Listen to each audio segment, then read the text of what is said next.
seutama umat ini, jadi umat yang paling utama dan umat-umat secara keseluruhan setelah para nabi dan rasul salawatullah alaihim ajmain adalah Abu Bakar, kemudian Umar, kemudian Uthman. Begitulah yang diriwayatkan kepada kami dari Abdullah bin Umar radhiyallahu anhuma. Beliau mengatakan, kami biasa mengatakan, dan Nabi SAW berada di tengah-tengah kami, sesungguhnya sebaik-baik manusia setelah Rasul adalah Abu Bakar, kemudian Umar, kemudian Uthman. Dan Nabi SAW mendengar akan hal itu dan tidak mengingkarinya. Kemudian manusia yang paling afdal setelah mereka, Ali radhiyallahu an, kemudian Talha dan Zubair, kemudian Sa'd bin Abi Waqqas, kemudian Sa'id ibn Zaid, kemudian Abdurrahman bin Auf, kemudian Abu Ubaidah Amir ibnul Jarrah. Seluruhnya layak menjadi khalifah, menjadi pemimpin. Taib. Perkataan beliau rahimahullahu ta'ala ingin membantah dua kelompok sesat. Pertama, orang-orang Syiah, orang-orang Rafidah. Karena orang-orang Syiah dan Rafidah itu keyakinan mereka adalah menganggap para sahabat itu sebagian besar telah murtad dari Islam sepeninggal Rasul, kecuali hanya beberapa para sahabat yang bisa dihitung dengan jari. Bahkan keberanian orang-orang Syiah itu sampai berani mengkafirkan Abu Bakar, mengkafirkan Umar, dan menyebut keduanya sebagai dua berhala Quraisy. Dan itu Anda bisa saksikan di YouTube. Coba antum klik di YouTube bagaimana melaknatnya orang Syiah kepada Abu Bakar dan Umar di kuburan pembunuh Umar, Abu Lu'lu' al-Majusi. Mereka melaknat keduanya itu. Mereka mengatakan Allahumma la'an li sanamai Quraisyin, katanya. Ya Allah, laknatlah kepada dua berhala Quraisy. Bayangkan, mereka mengatakan apa? Dua berhala Quraisy. Maksudnya siapa? Abu Bakar dan Umar. Coba kekejian seperti apa lagi melebihi orang-orang Rafidah ini. Dan itu menyebar, bisa Anda saksikan itu di YouTube sampai hari ini. Ya, orang-orang Syiah di Iran itu diajarkan untuk mencaci maki para sahabat Rasul. Sementara kita ahli sunnah wal jamaah terbalik 180 derajat. Kita disuruh untuk tarahum dan taradhi, mendoakan para sahabat dengan kebaikan. Kemudian yang kedua, orang-orang Khawarij. Orang Khawarij adalah para pembunuh para sahabat. Mereka mencaci maki para sahabat dengan sebab mereka terbunuhlah Utsman bin Affan, terbunuhnya Ali bin Abi Thalib, dan banyak para sahabat dibantai oleh mereka. Dan keyakinan mereka mengkafirkan sebagian para sahabat yang tidak cocok dengan pemahamannya. Maka dalam perkataan beliau di sini, mu'alif rahimahullah ta'ala ingin menjelaskan kepada kita tentang fadilah dan keutamaan para sahabat Rasul, bahwa di antara akidah ahli sunnah wal jamaah adalah as-sana, berusaha untuk memuji mereka para sahabat, termasuk atau yang paling khusus adalah al-asyaratu al-mubashshiruna bil jannah. 10 sahabat yang direkomendasikan ataupun dihabar gembirakan atas lisan Rasul bahwa mereka telah dijamin masuk surga. Di sini mu'alif rahimahullahu ta'ala mengatakan, wa afdalu hadhil ummah, dan umat yang paling mulia, yang paling utama, yang paling afdal, wal umami kulliha ba'dal anbiya, bahkan seluruh umat setelah para nabi dan rasul, adalah Abu Bakar, kemudian Umar, kemudian Uthman. Dan itu biasa dikatakan para sahabat di hadapan Rasul.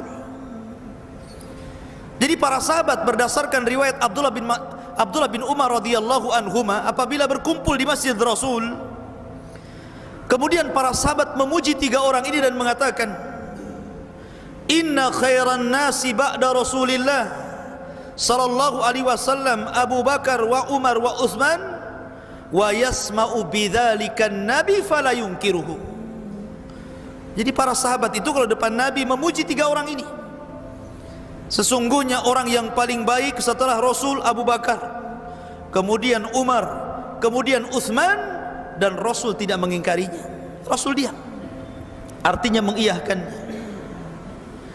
Ma'asyiral muslimin yang dimuliakan Allah Subhanahu wa taala, sedikit kita akan mengenal beberapa waqafat, beberapa keutamaan dan keistimewaan dari 10 sahabat yang dijanjikan masuk surga. Karena waktu juga yang sangat singkat, kita akan ambil poin-poin penting dari 10 orang ini.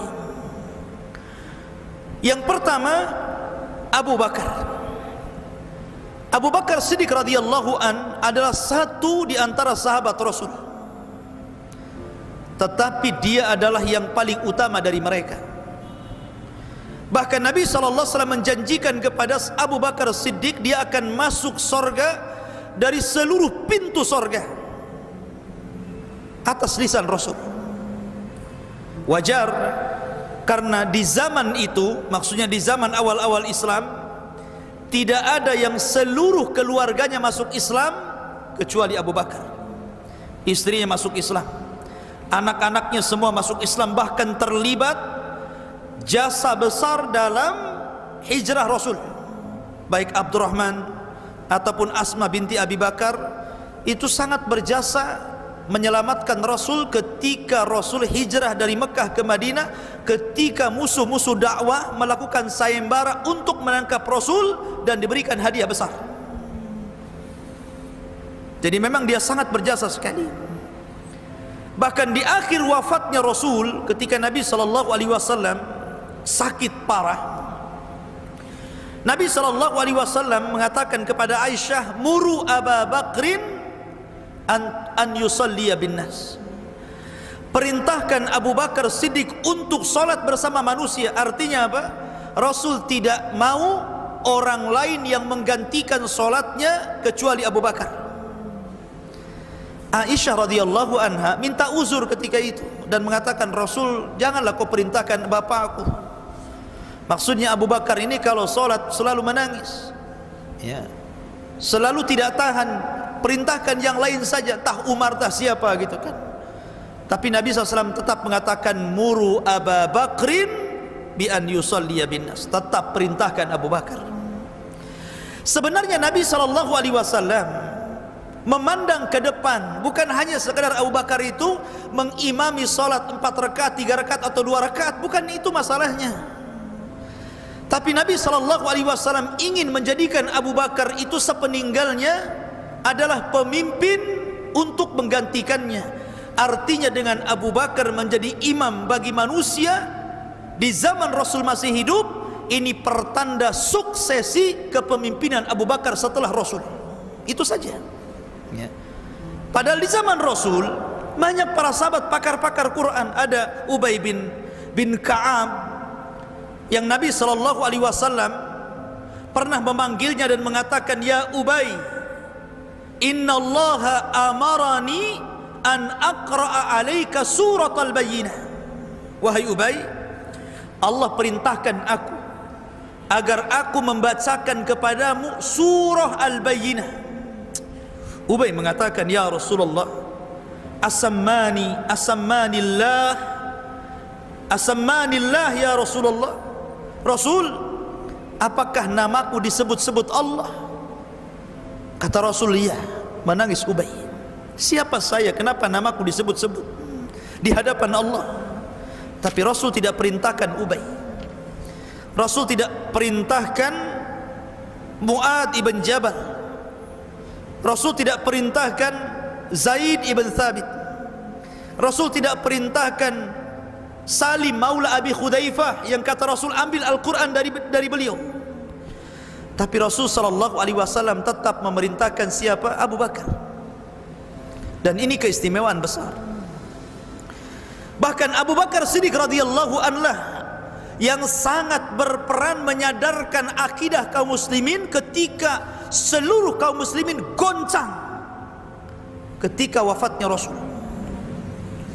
Jadi ketika wafatnya Rasul, kaum muslimin ada yang pulang ke rumah mengurung diri, menangis habis-habisan. Ada yang kemudian berteriak-teriak, ada yang sampai mengacung-acungkan pedang, seperti yang dilakukan Umar bin Khattab radhiyallahu an, mengatakan siapa yang mengatakan Rasul meninggal, ku penggal lehernya. Rasul sama dengan Musa sedang pergi 40 hari dan akan kembali untuk mematahkan tangan dan kaki orang munafik. Tapi Nabi sallallahu alaihi wasallam, Abu Bakar Siddiq radhiyallahu an, berusaha tegar teguh, kemudian mengingatkan para sahabat kembali kepada akidah yang benar. Abu Bakar Siddiq mengatakan, ayyuhan nas, hei manusia, man kana minkum ya'budu Muhammadan fa inna Muhammadan qad mat. Kalau kalian masih menyembah Muhammad, Muhammad sudah enggak ada, sudah meninggal. Enggak perlu lagi kalian kemudian seperti ini.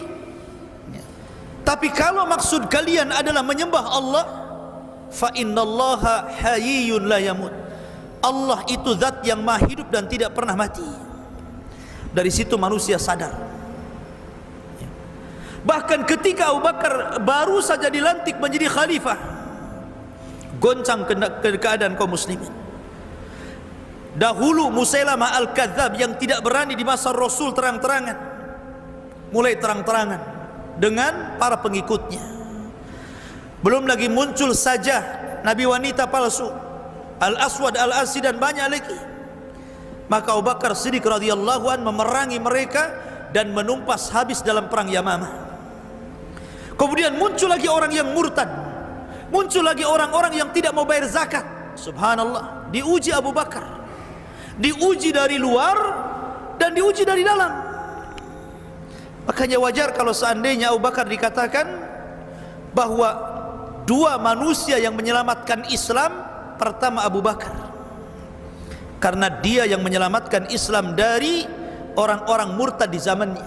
Kemudian Ahmad Ibnu Muhammad Ibn Hanbal, atau dikenal dengan Imam Ahmad, ketika Al-Quran dinista dan mengatakan Quran makhluk, maka dia berdiri walaupun harus dipenjara 3 kurun kekuasaan, tetapi dia tetap mengatakan Al-Quran kalamullah wa laysa bimakhluk. Abu Bakar Siddiq radhiyallahu anhu.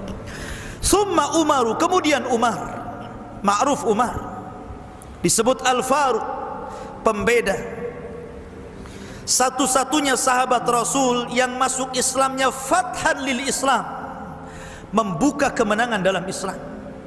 Tidak ada sahabat di awal Islam berani sholat di depan Ka'bah. Tapi setelah Umar masuk Islam, mulailah satu persatu berani itu sholat depan Ka'bah. Kenapa? Ada backing macam-macam, lapor sama Umar. Karena Umar ini semenjak zaman jahiliyah pun sudah ditakuti dia kan, orang yang besar, tinggi gitu kan, dan sangat digadang-gadangkan oleh Quraisy untuk menjadi pemimpin mereka. Sehingga Umar wajar kalau kemudian disebut Al-Faruq, pembeda. Banyak permasalahan dalam Islam itu disebabkan Umar.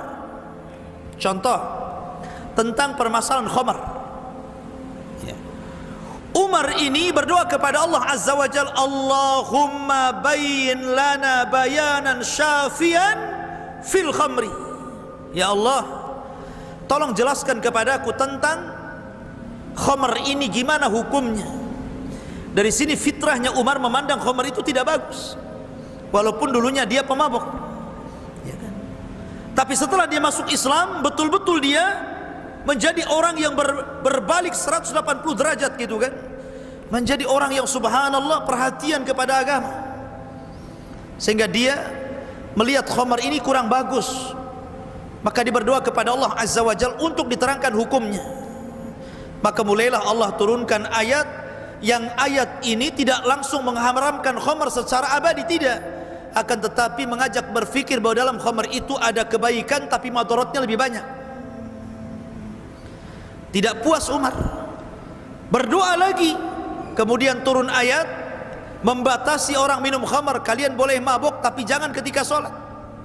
Wala taqrabus sholata wa antum sukara. Jangan kau dekat-dekat sholat lagi mabuk, bahaya. Nanti baca-baca apa yang dibaca tak tahu. Kemudian tidak puas juga gitu kan, berdoa lagi. Akhirnya turunlah ayat mengharamkan khamar sampai kiamat dibangkitkan. Innal khamra wal maisira wal ansab wal azlam rijsun min amali syaitan fajtanibuhu la'allakum tuflihun. Dengan turunnya ayat ini khamar diharamkan sampai kiamat. Jasa siapa? Umar. Dalam masalah ayat hijab, Umar juga. Kemudian solat di belakang makam Ibrahim, Umar juga. Karena dulu makam Ibrahim itu melekat di Ka'bah. Umar mengatakan, ya Rasulullah, bagaimana makam Ibrahim itu kita geser agak jauh dari Ka'bah? Subhanallah, orang jahiliyah itu adalah orang penyembah macam-macam berhala. Nyembah pohon, nyembah batu, nyembah macam-macam orang jahiliyah itu. Tapi mereka diluputkan untuk menyembah makam Ibrahim. Padahal makam Ibrahim itu salah satu makhluk yang Allah turunkan dari sorga. Kata Rasul, al-maqam wal hajar ruknani minal jannah. Bahwa hajar aswad dan makam itu dua makhluk yang dari sorga. Karena dalam makam Ibrahim itu ada batu dari yakut, ya. Itu ada bekas kaki Nabi Allah Ibrahim di situ. Ya. Kemudian bercahaya, tapi kemudian cahayanya dihilangkan Allah Azza wa Jalla. Karena makhluk sorga yang ada di dunia ini itu kan 4. Pertama Hajar Aswad, kedua makam Ibrahim, dan yang keduanya sungai Nil dan Efrat. Lah, makam ini ikhwan dulu melekat di Ka'bah, tapi orang musyrik tidak menyembahnya. Kenapa demikian? Hikmahnya, makanya ketika Nabi SAW sholat di belakang makam Ibrahim, orang-orang musyrik tidak mengatakan, tuh lihat, Muhammad sedang menyembah Tuhan yang kami sembah dahulu. Luput, makam Ibrahim tidak disembah. Makanya digeser. Kemudian kata Umar Ibn Khattab mengatakan, ya Rasulullah, bagaimana kalau seandainya kita jadikan makam Ibrahim ini tempat solat? Maka turun ayat, wattakhidu mim maqami Ibrahima musalla. Turun ayat ini, ya. Maka setelah tawaf ada sunnah solat 2 rakaat di belakang makam Ibrahim. Rakaat pertama baca Qul ya ayyuhal kafirun, dan rakaat kedua membaca suratul Ikhlas. Menjadi sebuah sunnah tawaf. Jasa siapa? Umar. Ketika Nabi SAW menyolatkan siapa? Abdullah bin Ubay bin Salul, tokoh munafik. Umar gak setuju. Ini orang munafik, musuh Allah dan Rasulnya, ngapain berdoa solat di sini? Ditarik sama Umar, Rasul gak usah. Tapi Nabi SAW ketika itu belum ada larangan dari Allah, maka dia tetap saja kan begitu. Sampai kemudian turun surah At-Taubah, la taqum ala qabriha. Jangan solat menghadap kuburannya. Jangan mendoakan orang munafik selamanya, ya kan? Umar juga. Makanya Umar itu disebut mulham, di mana ucapannya itu selalu dikuatkan wahyu. Makanya wajar kalau Rasul mengatakan, kalaulah ada nabi sepeninggalku, Umarlah orangnya. Dan Umar itu bukan hanya ditakuti kawan, disegani kawan, ditakuti lawan, bahkan syaitan takut kepada Amirul Mukminin Umar Ibn Khattab atas lisan Rasul. Ketika Nabi SAW sedang duduk-duduk ngasih taklim kepada ibu-ibu, kepada para ummahat, belum ada ayat hijab, sehingga Rasul melihat mereka. Dari kejauhan Umar Ibn Khattab datang bertandang menemui Rasul. Rasul sedang memberikan pelajaran kepada para ummahat. Melihat Umar, bubar tuh ibu-ibu, ya. Kemudian sembunyi di balik jidar, tembok. Kemudian Umar mengatakan, marah kepada ummahat ibu-ibu itu, kenapa kalian bubar? Kenapa kalian takut kepadaku dan tidak takut kepada Rasul? Harusnya kalian takut kepada Rasul. Ibu-ibu kan cerewet menjawab, ya karena Rasul itu lembut, kau ini kasar. Memang orang kasar nggak disukai perempuan biasanya. Ya, makanya antum lembut biar istri antum suka. Maka Rasul kemudian senyum dan mengatakan, ya Umar, engkau kalau berjalan di satu jalan, kemudian setan berjalan di jalan yang sama, setan yang lari, kata Rasul. Ya. Umar tidak melihat setan, tapi ini wahyu dari Nabi SAW. Segitunya syaitan takut kepada Amirul Mukminin Umar ibn al-Khattab. Wajar, Umar ini adalah pembuka kemenangan dalam Islam, dan meninggalnya Umar pembuka fitnah setelahnya. Coba di zaman Umar, Qadisiyah, dalam perang Qadisiyah menaklukkan Persia dan Irak, Baitul Maqdis jatuh ke tangan Umar. Kemudian Nabi SAW, kemudian kata mu'alif rahimahullah ta'ala, summa Utsman, kemudian Utsman. Utsman ini sahabat yang pernah dikatakan Ali radhiyallahu an, ketika dia menjadi khalifah di Kufah, ada seorang laki-laki tujuannya mau mencela Utsman, kemudian bertanya kepada Ali yang sedang berkhutbah, ya Ali, ya khalifah, bagaimana pendapat kamu tentang Utsman? Subhanallah, Ali paham dengan Utsman dan memujinya, dan mengatakan, dzakar rajul yud'a fi mala'il a'la bidhi nuraini.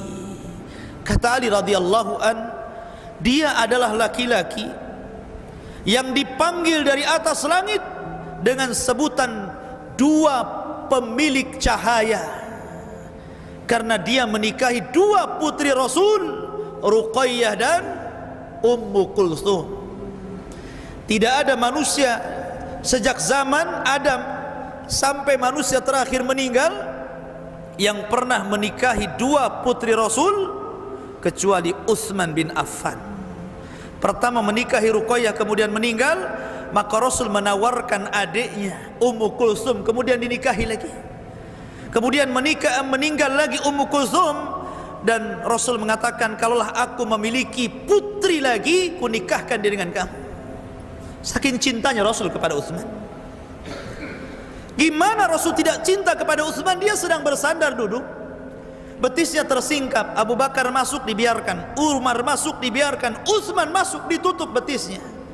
Kata Aisyah, Rasul, kamu ini gimana? Abu Bakar masuk, betismu tersingkap. Umar masuk, masih tersingkap. Utsman masuk, kau tutup betismu. Kata Rasulullah SAW, bagaimana aku tidak malu dengan laki-laki itu? Maksudnya Utsman bin Affan, yang para malaikat malu kepadanya. Kalau malaikat saja malu kepada, apalagi aku, ya. Jadi Utsman bin Affan radhiyallahu an sangat disegani Rasul, karena dia juga sangat berjasa dalam Islam. Dalam perang Tabuk dia habiskan hartanya untuk jihad, sampai Rasul mengatakan, ma dharra ya Utsman, ma dharra bika ya Utsman ba'da hadha ma amilta ba'da hadzal yaum. Ma dharraka ya Utsman ma amilta ba'da hadzal yaum. Tidak ada yang mencelakakan kamu wahai Utsman setelah hari ini apapun yang kau lakukan, karena engkau telah menginfakkan hartamu yang banyak sekali. Utsman bin Affan. Tapi sayang, Utsman bin Affan dibunuh dengan cara sadis. Tapi Utsman jasanya sangat besar, satu di antara 4 manusia yang sangat perhatian dengan Quran, yang hampir setiap hari menghatamkan Quran. Bahkan diriwayatkan dia pernah menghatamkan Quran dalam 1 rakaat witir. Anda bisa bayangkan, dia hatamkan Al-Quran dari Al-Fatihah, Al-Baqarah, Al-Imran sampai Qul a'udzu birabbin nas. 1 rakaat witir dia selesaikan dalam 1 malam. Ada orang kayak Utsman? Nggak ada. Makanya wajar ketika dia meninggal dikeroyok oleh orang-orang Sabaiyah, dia sedang membaca Al-Quran, karena Al-Quran itu basah di lisan Utsman bin Affan. Kemudian kata rahimahullahu ta'ala, kata Al-Imam Al-Barbahari, kemudian afdalun nas, kemudian seutama-utama manusia ba'dal haula, setelah mereka, Aliun. Pertama Ali. Ali sahabat yang mengorbankan jiwanya loh.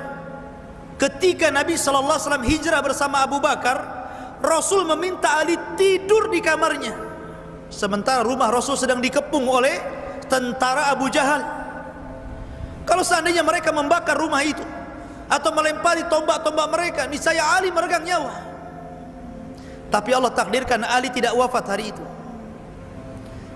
Dan ini menunjukkan bagaimana Ali mengorbankan jiwanya untuk Rasul, padahal Ali masih kecil ketika itu. Tapi dia sudah mengorbankan jiwanya untuk Rasul. Kenapa Ali diakhirkan oleh Rasul hijrahnya? Karena Nabi SAW masih punya tanggungan ketika itu. Banyak barang-barang orang-orang kafir Quraisy yang dititipkan kepada Rasul yang belum dikembalikan kepada pemiliknya. Makanya Rasul mengatakan kepada Ali, kamu jangan dulu hijrah, kembalikan semua barang-barang orang ini, baru kau hijrah setelah itu. Dan ini menunjukkan bagaimana akhlak Rasul sejak zaman jahiliyah, belum diangkat jadi Nabi dan Rasul, sampai diangkat menjadi Nabi dan Rasul masih dipercaya orang untuk dititipi barang. Jadi orang-orang Quraisy itu kalau mereka pergi masih menitip kepada Rasul barang-barang mereka, karena mereka percaya barang-barang mereka aman di hadapan Rasul. Walaupun mereka mengingkari dakwah Rasul, tapi mereka tidak mencela akhlak Rasul. Harusnya seperti itu seorang pendakwah itu. Okelah kita ini mendakwahkan dakwah sunnah di masyarakat. Mungkin masyarakat tidak suka dengan kita, tapi jangan kemudian mencela akhlak kita. Ini kita sudah keras, akhlaknya nggak bagus. Ini ajaran apa ini? Dua-duanya kena jadinya kan. Mereka sudah tidak mau dengan kita, akhlak kita pula buruk dengan mereka gitu kan. Jadi apa keistimewaan kita jadinya? Tidak bisa berdakwah dengan lisan, dengan akhlak. Itulah yang kemudian diajarkan Rasul kepada kita.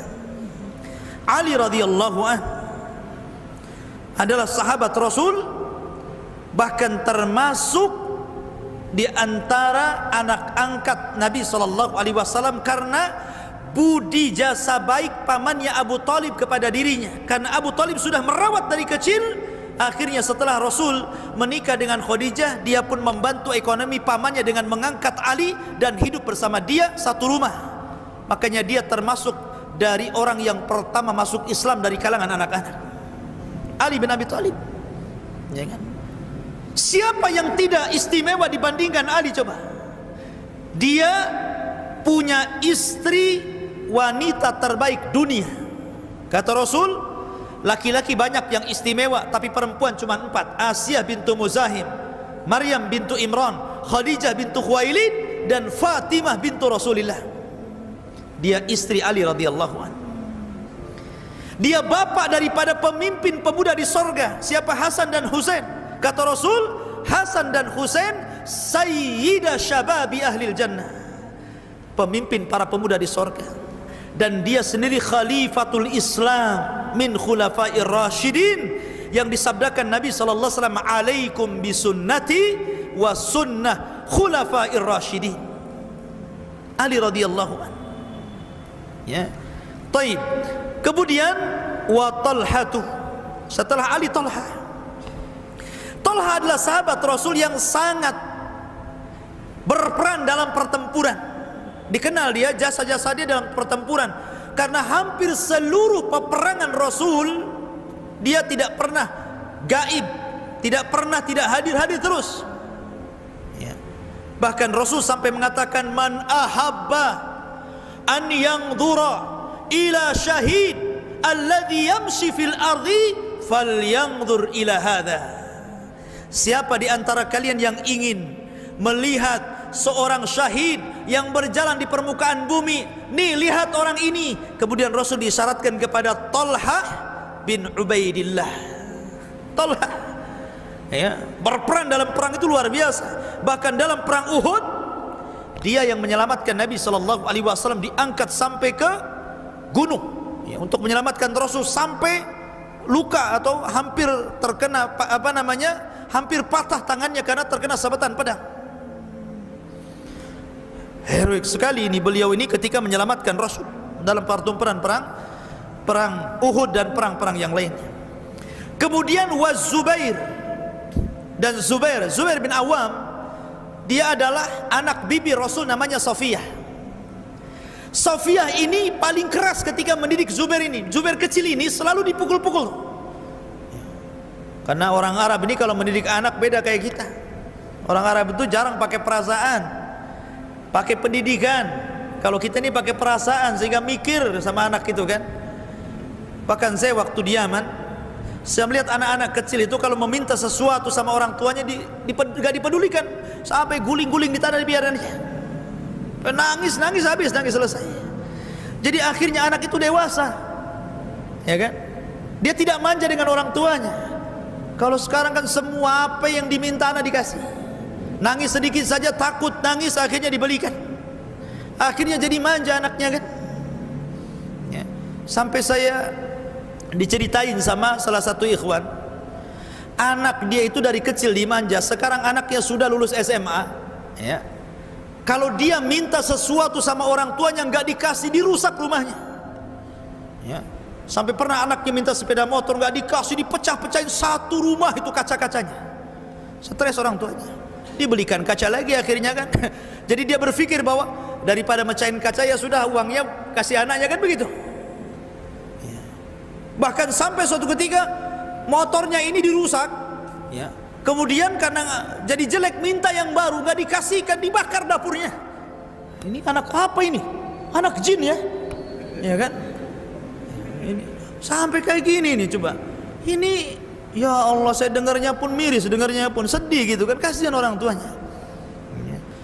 Jadi Tolha ini pelajarannya luar biasa sampai suatu ketika dikisahkan untuk melatih keberanian ini, keberanian Zubair ini. Sampai kalau kan zaman dulu, zaman Rasul mungkin tidak seperti zaman sekarang, setiap rumah ada kamar mandinya. Terkadang kamar mandi dalam kamar gitu kan. Anak kalau kencing tinggal ya di kamarnya. Zaman itu kan nggak kayak gitu. Jadi kalau kencing mau berak ya ke padang pasir, ya kan. Jadi Zubair kecil ini sudah dilatih sama ibunya. Jadi kalau pengen buang hajat gitu kan, dibawa ke tengah padang pasir, habis itu ditinggal gelap-gelap. Ya, tapi tetap diawasi dari jauh. Terkadang anak itu merasa takut, ya, tapi ibunya mengatakan jangan takut, jangan takut. Akhirnya dia tumbuh menjadi berani. Ya, gitu. Ada anak sekarang kayak gitu, nggak jadi kencing kalau anak sekarang. Ya. Tapi memang gitu pendidikan orang tua di zaman itu. Makanya Zubair bin Awam ini tumbuh menjadi farisul Islam. Dia bisa naik kuda tanpa megang pelana dengan 2 pedang. Masya Allah kan, orang naik kuda pegang pelana, ya kan? Ini enggak, karena kepiawaiannya dalam menunggang kuda, dia enggak pegang tali kuda itu, dia dua-duanya pegang pedang dia. Sampai seperti itu ya Zubair bin Awam ini. Dan dia adalah putra daripada Safiyah bibi Nabi SAW. Kemudian Sa'd bin Abi Waqqas. Sa'd bin Abi Waqqas adalah paman Rasul dari pihak ibu. Dan Rasul sangat berbangga dengan Sa'ad dengan mengatakan, mana paman-paman dari ibu kalian, dan ini paman dari ibu saya. Maksudnya kepada Sa'd bin Abi Waqqas. Sa'd bin Abi Waqqas sangat dibangga-banggakan Rasul. Dia paman dari ibunya, dari pihak ibu. Dan dia termasuk mustajabud doa, sahabat yang kalau berdoa itu mustajab doanya. Sampai suatu ketika di zaman Amirul Mukminin, di zaman Khalifah Umar ibn Khattab, dia diangkat menjadi gubernur di Kufah. Kufah ini terkenal kaumun ghudur. Dari dulu Kufah itu Irak dan sekitarnya Iran itu disebut Kufah. Dari dulu ini bangsa pengkhianat. Mereka mengkhianati Ali radhiyallahu anhu, mengkhianati Hasan, mengkhianati Husain. Jadi mereka adalah umat tidak amanah, tidak menghargai pemimpinnya. Termasuk di zaman Umar bin Khattab radhiyallahu an, Umar ini mengangkat Sa'ad bin Abi Waqqas untuk menjadi gubernur di Kufah. Rupanya orang-orang Kufah ini suka mencari-cari aib pimpinannya. Disebar isu bahwa Sa'd bin Abi Waqqas ini la yuhsinu salatahu, salatnya tidak bagus, dikritik salatnya. Mereka ngeritik salat gitu kan. Karena begitulah cara orang itu untuk menghancurkan apa? Menghancurkan marwah orang. Orang kalau tidak bisa menghabisi orang secara ilmiah, pasti akan menghilangkan karakternya, akan menghancurkan karakternya. Sebagaimana orang jahiliyah menganggap Rasul gila, penyihir, pendusta, tukang syair, macam-macam kan. Dibunuh karakternya supaya orangnya itu tidak dipercaya orang. Ya. Jadi Sa'ad bin Abi Waqqas dibilang solatnya nggak beres katanya. Membayangkan orang dicela solatnya. Akhirnya menyebar sampai kepada telinga Umar bin Khattab. Dipanggil tuh dari Kufah suruh datang ke Madinah. Sampai Sa'ad itu nggak mau balik lagi ke Kufah. Kenapa? Karena dia tidak sanggup memimpin umat yang kayak gitu. Ya. Kemudian ini persis seperti kasusnya Imam Bukhari. Imam Bukhari juga pernah difitnah seperti itu, nggak bagus solatnya. Kata Imam Bukhari, aku banyak meriwayatkan hadis. Kalau ku mau, ku bacakan kepadamu 100 hadis Rasul tentang tata cara solat Rasul. Imam Bukhari dibilang solatnya nggak beres. Dia yang meriwayatkan hadis tentang masalah solat, ya kan? Akhirnya kata Sa'ad bin Abi Waqqas, ya Amirul Mukminin, maukah ku praktekkan bagaimana cara solat Rasul? Katanya kan. Taib, kata Umar, aku percaya dengan kamu, tapi aku harus mengecek ke daerahmu. Maka Umar bin Khattab membawa Sa'ad ke Kufah. Seluruh masjid di Kufah ditanyai Umar, gimana solatnya pemimpin kalian? Seluruhnya memuji kecuali satu masjid. Kan? Ini satu masjid aja nih rupanya yang masalah. Nah, begitulah orang-orang munafik. Nggak banyak biasanya mereka itu, tapi buat menyebar isu. Makanya bahaya orang-orang munafik itu. Akhirnya kemudian yang satu masjid itu yang masalah didatangi oleh Umar. Kemudian kata Umar bin Khattab, siapa di antara kalian yang mengatakan bahwa dia tidak bagi salatnya? Ya. Tidak ada yang mengangkat bicara sampai Umar memaksa. Maka berdiri seorang laki-laki namanya Usamah. Kemudian dia mengatakan, lain yang ditanyakan, lain pula jawabannya. Dia mengatakan, ya Amirul Mukminin, inna Sa'dan la yasiru sayran wa la yuqsimu sawiyan wa la yaqdi bil adli. Wahai Amirul Mukminin, karena engkau sudah memaksa kami angkat bicara, kami angkat bicara. Nih si Sa'ad ini pemimpin kami, nggak pernah jihad ya. Kalau bagi-bagi nggak pernah adil. Kalau memutuskan perkara nggak pernah baik, nggak pernah bijak katanya. Lain yang ditanyakan, lain yang dijawab, coba kan. Dan mereka memang mau menjatuhkan pemimpin seperti itu ya. Bagaimana kemudian seorang Sa'd bin Abi Waqqas yang di tangannya dia bisa menaklukkan Irak dan Persia kan, dibilang nggak jihad kan gitu ya. Kemudian dia tidak adil, Masya Allah. Makanya Sa'd bin Abi Waqqas langsung mengangkatkan tangan dan berdoa kepada Allah. Kata Sa'ad bin Abi Waqqas, kalau kau mengatakan seperti itu karena riya, in qulta taqulu ria'an, kalau engkau mengatakan seperti itu karena riya, kudoakan kamu, Allahumma atil umrahu, ya Allah panjangkan umur orang ini, wa atil faqrahu, panjangkan juga kefakirannya. Ya Allah, atil umrahu wa atil faqrahu wa a'rid alaihil fitan. Tiga doa. Ya Allah panjangkan umurnya, ya Allah panjangkan kemiskinannya, ya Allah berikan macam-macam fitnah sama dia. Kan itu. Betul, subhanallah. Dia itu mustajab doa Sa'ad bin Abi Waqqas ini, ikhwan. Betul. Orang-orang yang seumurnya sudah meninggal dunia, dia masih panjang umurnya. Akhirnya miskin, hidup di jalan-jalan jadi pemulung, jadi peminta-minta, banyak fitnah yang menimpanya. Ini namanya doa orang yang didolimi. Lihat ikhwan ya.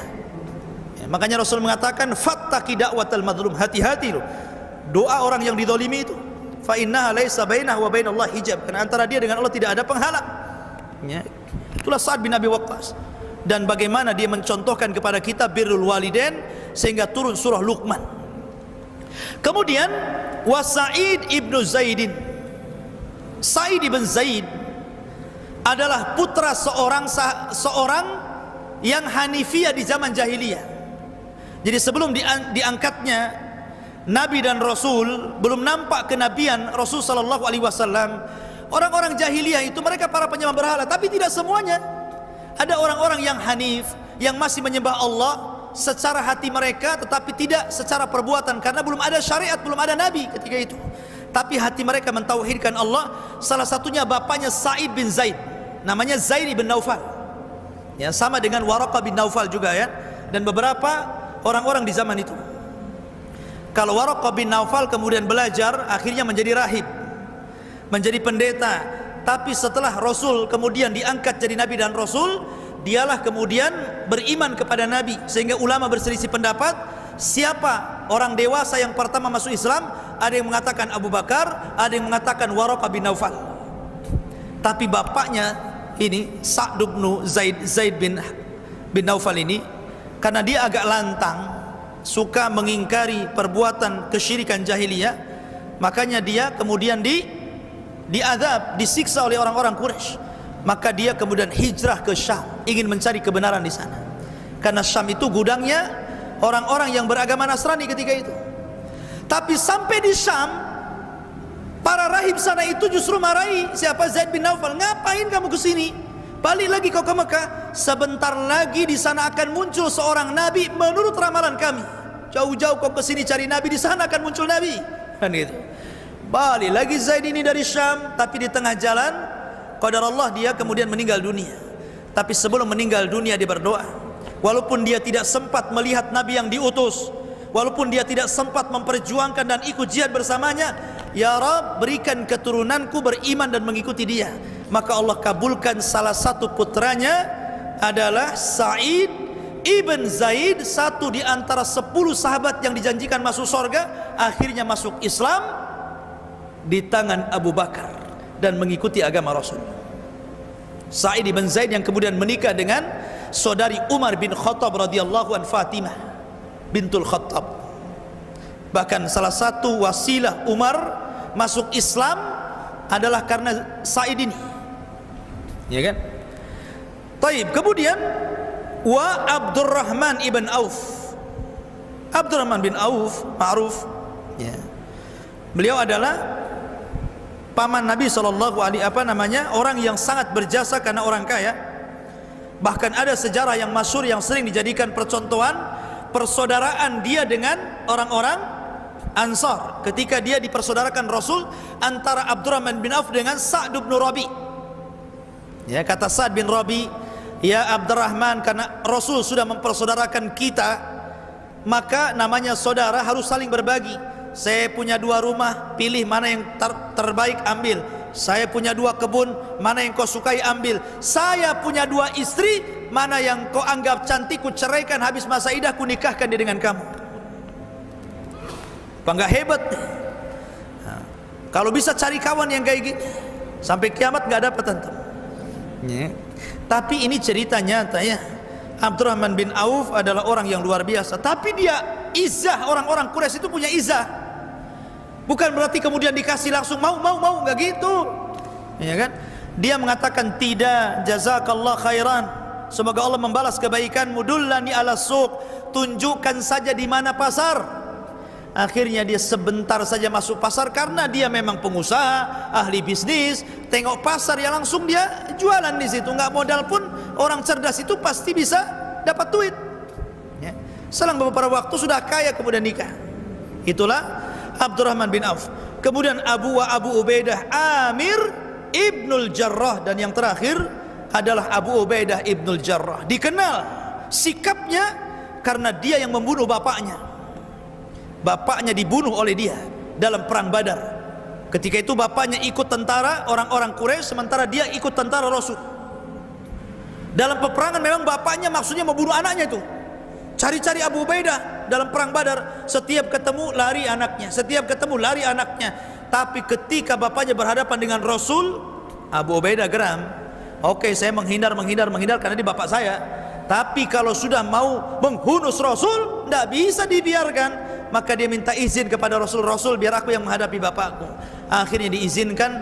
Di tangan Abu Ubaidah bapaknya meninggal dunia karena dia kafir harbi, ya. Dan Abu Ubaidah ini dikenal panglima besar dalam Islam, pengganti Khalid ibn Walid di zaman siapa? Umar. Kalau Abu Bakar, ya, dia percayakan kepemimpinan peperangan kepada Khalid karena Rasul sangat percaya dengan Khalid. Abu Bakar itu ngikut Rasul saja. Tapi di zaman Umar, maka Umar menggantikan Khalid dengan Abu Ubaidah Amir ibnul Jarrah. Lah inilah yang disebut dengan al-asyaratu al-mubassiruna bil jannah, 10 sahabat yang dijanjikan masuk surga. Apakah cuma 10? Tidak. Banyak sahabat yang dijanjikan masuk surga atas lisan Rasul. Contohnya Abdullah bin Salam, tokoh Yahudi, ya kan? Dia masuk Islam, dikiranya kalau tokohnya masuk Islam, orang-orang Yahudi itu akan masuk Islam. Tidak. Hidayah itu milik Allah, bukan milik pemimpin. Walaupun dia masuk Islam, tidak ada orang Yahudi masuk Islam kecuali orang-orang yang dihitung dengan jari saja bisa masuk Islam, nggak sampai 10 orang. Kan itu. Padahal mereka banyak jumlahnya, ribuan. Tapi hanya sedikit saja orang Yahudi masuk Islam di zaman Rasul.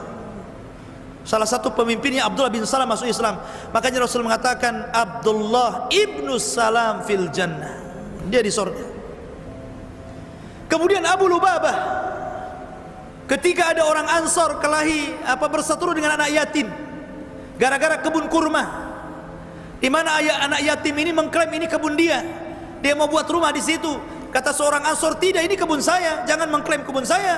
Akhirnya sampai ke mahkamah, dan mahkamah memenangkan Ansor ini dan mengalahkan yatim.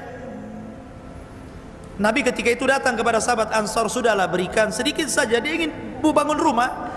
Tapi dia mengatakan karena sudah berseteru awalnya, dia nggak mau jadinya.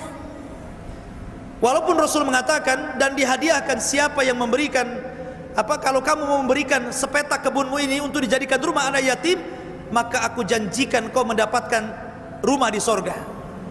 Tapi dia tetap tak mau. Kenapa? Karena sudah ada awal konflik masalahnya. Udah bahasa kita enak duluan gitu kan.